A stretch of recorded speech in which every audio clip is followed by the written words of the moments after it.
तर मित्रांनो as you can see हे आर्टिकल तुम्ही पाहू शकता दिलेलं आहे महावितरणामध्ये मनुष्यबळाचा दुष्काळ. यामध्ये जो डेटा समोर आलेला आहे त्यानुसार 27,675 पदे रिक्त आहेत.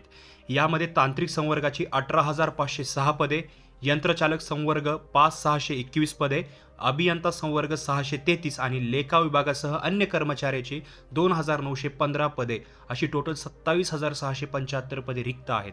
हे पदे भरा आणि ताण कमी करा कर्मचाऱ्यांचा, असं जे मागणी आहे ती मोहन शर्मा जे की महाराष्ट्र स्टेट इलेक्ट्रिसिटी जे वर्कर्सचे फेडरेशनचे जे अध्यक्ष आहेत त्यांनी केलेले आहे. तातडीने हे पदे भरण्यासाठी मागणी केलेली आहे, कारण याच्यामुळे जे आहे ताण वाढत आहे, ग्राहक सेवाही खालवत आहे आणि वीज बिल थकबाकीसुद्धा जी आहे ती वाढत आहे.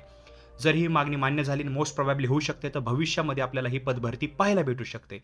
जसं याच्याबद्दल न्यूज येणार आहे, त्या न्यूज जी असेल ती तुम्हाला सांगितली जाईल किंवा याच्या पदभरतीबद्दल वगैरे फ्युचरमध्ये जे अपडेट्स असतील त्या मिळवण्यासाठी आत्ताच चॅनलला सबस्क्राईब करा आणि बेल आयकॉनला नक्की प्रेस करा. फर्दर नोटिफिकेशन्स वगैरे मिळवण्यासाठी आपला WhatsApp आणि टेलिग्राम ग्रुप जॉईन करायला विसरू नका. तुमचं याबद्दल काय मत आहे हे आम्हाला कॉमेंट सेक्शनमध्ये नक्कीच कळवा.